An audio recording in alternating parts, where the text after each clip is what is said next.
Proud to serve northeastern and central Pennsylvania. This is WNEP 16, the news station.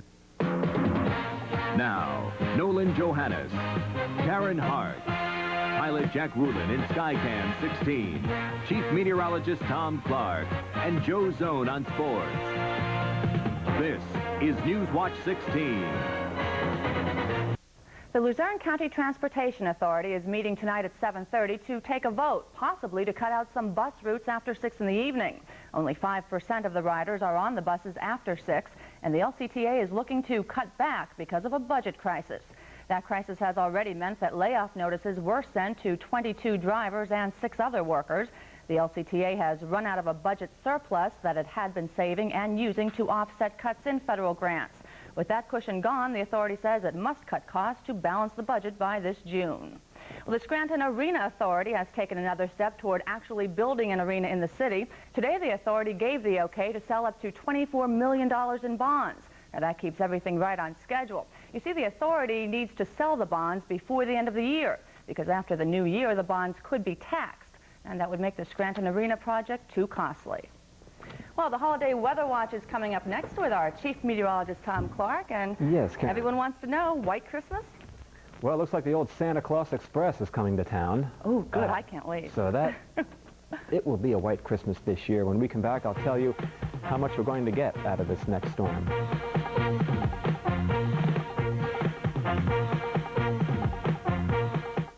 The Sheraton Crossgates in downtown Wilkes-Barre is famous for first-class service. Come to Sheraton, you'll love the life. We've got Wanda's on the Park, famous for delicious meat dishes and more, oven-baked bread, and Wanda's salad show, including shrimp and coconut, all served free with every dinner. Wanda's on the Park is all this and priced so you don't have to wait for a special occasion. What a restaurant. What a Sheraton. You'll love the life at Sheraton. Downtown Wilkes-Barre. Come on, baby, let's got towels roll. So many sheets, it'll thrill your soul.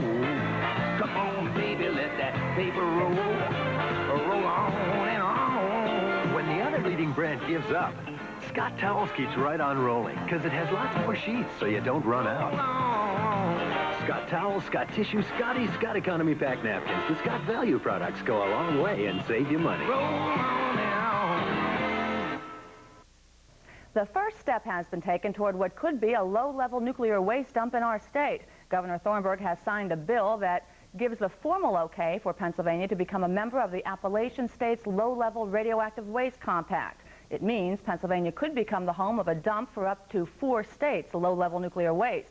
Now, that waste includes contaminated rags, clothing, paper, and some components from nuclear power plants. The only other state that has formally agreed to take part with Pennsylvania is West Virginia. But Maryland and Delaware may join in, too. Last week, Congress gave all states more time until July to come up with plans for low-level nuclear waste sites. Well, out to the backyard, because a lot of you are probably going out shopping tonight or traveling to get to relatives for the holidays. What's it like out there? Karen, it's not too bad. We actually went above freezing today in the temperature department, but it wasn't quite warm enough to get rid of some of the snow we still have left on the trees back here. A little bit more snow is on the way, but it won't get here until, well, it'll be here by Christmas morning. Now let me show you tonight's holiday house, as we do every night on the Weather Watch, and that is the Clark residence, of all places. No relation, and it's along North Main Street in Pittston. And boy, they did a terrific job at decorating their home for the holidays. Here's the temperature in my backyard now under a cloudy sky. It stands at 32 degrees. It feels kind of mild. My weather watcher Joe Cavalieri in Renovo, Clinton County, has 30 degrees at his place. Carl Schreffler in Bellefonte, Center County, 34. And Bob Rosina from Wyomingboro in Luzerne County, 28 degrees outside his place. The humidity outside now is high, 79%. The wind velocity southwest at 9. And the barometer is rising from 29.67 inches of mercury. Range in temperature here today in Avoca, 33 and 25. Notice the normals. We weren't too far from the high and low. 57 is the record high, and 39 was the high a year ago. Now, the folks down in Florida have been complaining about the weather, especially this morning, just north of Miami in West Palm Beach. 40 was the low, and that broke an all-time record for the date. Up to the north, just some low clouds, nothing too significant over the area now, just some light snow flurries over the western counties. If you're heading out tonight to do some shopping, no problems. It should stay just cloudy. But we're looking at another storm system heading down out of western Canada, the old Alberta Clipper, another one in a series of storms that have been affecting us the past couple of weeks. This storm is not originating from the south. As you can see, it's going to be a rather dry storm. It'll race on through north of Pennsylvania and bring this front through the state by tomorrow evening, and that's going to usher in some more very cold air on the heels of old St. Nick. Now, fog has been bad up in Seattle. I'll show you some of that tonight on the update after the game, and it'll be in Los Angeles tonight, the football game. 78 was the high there today. Game time temperatures will be in the 60s. Now, take a look at this jet stream heading into Christmas Day. Very mild still out west, but another shot of very cold air coming in to the east. I suspect some record cold temperatures Christmas Day down in the deep south, and we will be stuck in the teens as we go through Christmas Day. Santa Claus will have no trouble finding the U.S. Just put us back to the wind. Here's your sunrise time for tomorrow morning. That will be at 7:26, and the sun sets at 4:38. Days getting longer now. Cloudy overnight, no big deal. A dry start, mostly cloudy tomorrow, and then it looks like a little bit more snow will be coming in the afternoon and into tomorrow night. I suspect maybe a couple of inches on the ground by Christmas morning, just enough to cover the bare spots and make it a white Christmas. Christmas Day, only 6. Look at this difference in temperature from tomorrow into Christmas Day. 16 for the high, some snow flurries on Christmas and bitter cold on Thursday. Karen, if you get any coal in your stocking, it may come in handy to help keep you warm. That's true. But you won't get any coal. Oh, I hope not. I hope not. Thanks, Don. Troubled times tonight at the Scranton Times, a conflict between the carriers and the newspaper. Newswatch 16's Mark Anik reports it all has to do with the Christmas Day issue of the Scranton Times, a paper some carriers don't want to deliver. He's been delivering his Scranton Times newspapers along this East Mountain route for about 2 years now. And John Ruthers never had to deliver on Christmas Day. But 10 days ago, the paper sent out a notice saying this year there'd be a Christmas paper, and John would be paid an extra $1.50 to deliver it. The 12-year-old carrier decided to organize. I had my friends get people to sign a petition saying that they will not deliver on Christmas Day. About 30 carriers joined up and signed the petition. One of them is 12-year-old Keith Hiller. I want to be with my family and friends, and it just interrupts the whole day. And there's another reason the boys don't want to deliver. Both are altar boys at Holy Name of Jesus Church, and both are practicing to serve the midnight mass.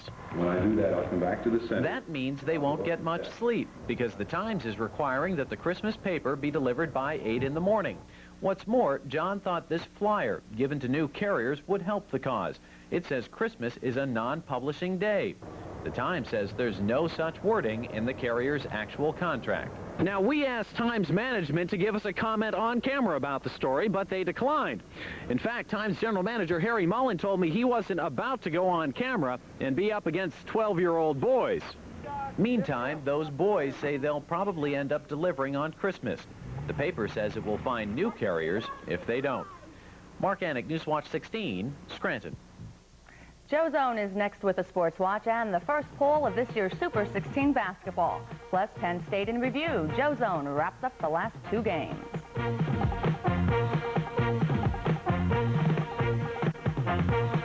Happy holidays, when the merry bells are ringing. Hi, I'm Gene Lispy. Happy holidays, everyone. Merry Christmas, Northeastern Pennsylvania. I'm Bob Kulik, General Manager. To you and yours, a most joyous Christmas. Hi, everybody. I'm Tom Jones. May we all here at Gene Lispy Chevrolet wish you and yours a most joyous Christmas. Merry Christmas, everybody! Different. Some stores don't seem to expect Christmas returns. One store is different. Hills. We're prepared with our exceptional exchange system. It's organized. There's a special area, special tables, and extra staff. The After Christmas exchange system. It's fast, it's easy, and it's at Hills. We're a different kind of department store. You ought to be shopping Hills. Check us out. Many people are out and about tonight getting in that last-minute Christmas shopping. Newswatch 16's Kathy Bellich is live at the Viewmont Mall. Kathy, is the rush on? Karen, traffic is awful here. I got stuck in it on the way here to do this report. I'm glad that my Christmas shopping is completely done because it's mass holiday hysteria here at the Viewmont Mall in Dixon City.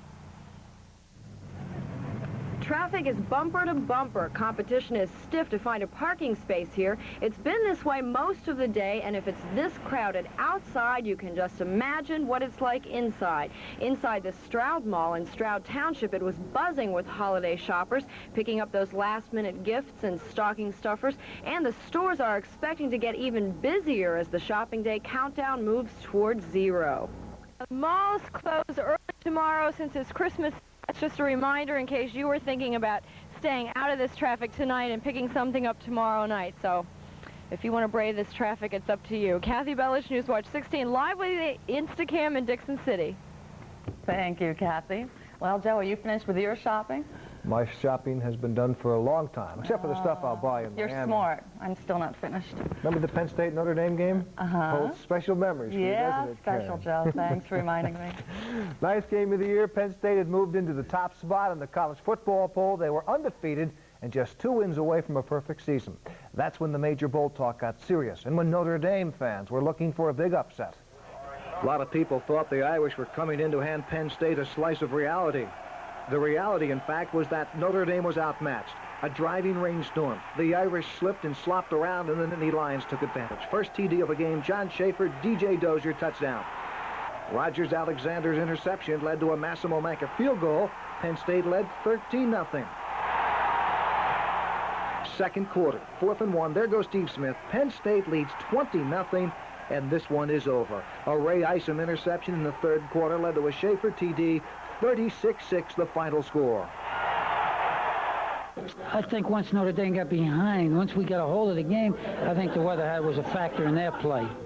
But it really didn't affect our play. Yeah, going in, you didn't really make any changes whatsoever to accommodate for the weather. No, absolutely none. That left a final game at Pittsburgh.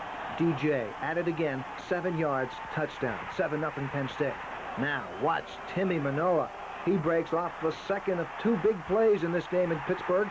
59 yards away, all the way, touchdown, 14-0. Defense at it now. John Kinjemi back to pass. Pete Giftopoulos is there in the end zone. It's another touchdown, 21-0. Penn State coasts to a 31-0 win. The perfect season is complete. Perfect, of course, all except for 1 game, 1 to go. They wrapped up, as you know, at the top of the poll. Oklahoma had moved into the number 4 spot, and then with 2 more wins, finished in the number 3 spot. The Sooners are already in Miami. Coach Joe Paterno's kids head down on Thursday. We'll be going with them. It'll be 12 degrees here. Let's go now. And starting our reports Thursday night at 6 o'clock from Miami. We have spent the past couple of weeks keeping a close eye on the area basketball teams, and about the only thing I figured out was that trying to rank these kids is next to impossible. But hey, what the heck, let's give it a shot. Number 16 in our first regular poll, Upper Dauphin, they're 5-0. Number 15, Bucktail, 6-0. Number 14, Valley View, 5-1. Number 13, Northeast Bradford, 5-0. Number 12, Weatherly, 7-1. Number 11, Panther Valley, 4-1. Number 10 is Whitehall, 4-1. Number 9, Bangor, 6-0. And then the number 8 team, Emmaus, 4-1. Number 7, Pottsville, 4-3. Number 6, Bishop Hoban, 6-0. Number 5, Lehighton, 6-0. Number 4, Allentown, Allen, 4-1. Number 3, Hazleton, 3-1. Number 2, Allentown Central Catholic, 5-0. And the number 1 team, as we started off, the Millionaires from Williamsport, they are 4-1, and they will be in action tonight. Day after the football season, that means head roll. Atlanta fired its executive vice president today. No decision on coach Dan Heading. The Falcons were 4-12.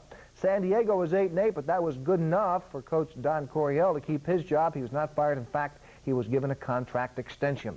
And they were extended around the block today in Chicago. Bears playoff tickets went on sale. The Bears finished with the best record in the NFL, 15-1. They'll be off this week. They play the winner of the wild card series between San Francisco and the New York Giants. 49ers got there by beating Dallas yesterday.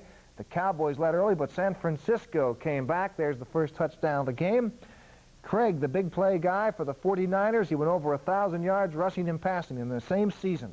They're at the Giants next Sunday at 1 o'clock. That 49er win, by the way, knocked the Washington Redskins out of it. Oh, gee. Tonight, the regular season wraps up. Two teams already in the playoffs, the Rams and the Raiders. It's our Monday night game, and I would not touch this game with a 10-foot bookie. That's all it gives tonight, your best shot. See you after the game. I can't believe it. No prediction. There's no call on it. Could go either way. No incentives to these guys at all. That's true. Okay, thanks, Joe. He started teaching in a two-room schoolhouse, and after 38 years, it's time to say goodbye to Ike Collins. We'll have that story next as Newswatch 16 continues. The most beautiful faces are covered with mud. You may not know me with my mud mask on, but soon, poof, a glamorous actress with glowing skin and a smile quick they could light up the stage. Say, who was that masked woman? Mud mask. Here's what you should be doing instead of suffering from cramps. With the help of Maximum Cramp Relief Formula Pamprin. It has as much aspirin-free pain reliever as extra-strength Tylenol, plus a special cramp reliever. So get it, and get out there. Finally tonight, the story of Ike Collins, a Wayne County man who began his teaching career at the end of World War II. He became teacher and friend to countless children. Well, the high school principal from Waymart is saying goodbye to that profession. Newswatch 16's Bob Reynolds says those who learned so much from Ike Collins said goodbye to him today. Students at the Wilson Elementary and Middle School nearly brought down the house in Waymart. They were showing their appreciation to Ike Collins, who retired today after 38 years as an educator. Collins says it's the little things that have made it all worthwhile. I'm just now receiving letters from boys and girls that I had in school 38 years ago and on up that I haven't seen or known about in all these years. I get a nice letter thanking me, and that's the joy. Collins began his career 38 years ago. His first job was in a two-room school in Aldenville. His former students have nothing but praise for him. I was very disappointed when he went into administration because as my children come up through, I hoped he would be their teacher also because I learned so much from him, basic studies and good learning habits. Collins says a lot has changed since the days of the two-room schoolhouse. Today's teachers are better equipped, but there is a downside to teaching in 1985. Collins says too many parents don't spend enough time with their children. The teachers find out that frequently the children refer to them as mommy, because especially the littler kids or daddy, to one of the male teachers, and it shows that there's an absence of the feeling that used to exist in the homes. But Collins believes the children of today will cope with tomorrow's problems. And although Collins won't admit it, the people who know him best say Collins is responsible for a lot of it because he truly cares. Bob Reynolds, Newswatch 16, Wayne County. And that is Newswatch 16 for this Monday. For the entire team, including Nolan, who has the night off, thanks for joining us. And as we say goodnight, we'd like to leave you with a look at some of the homes in our area that are all decked out for the holidays. Enjoy your evening.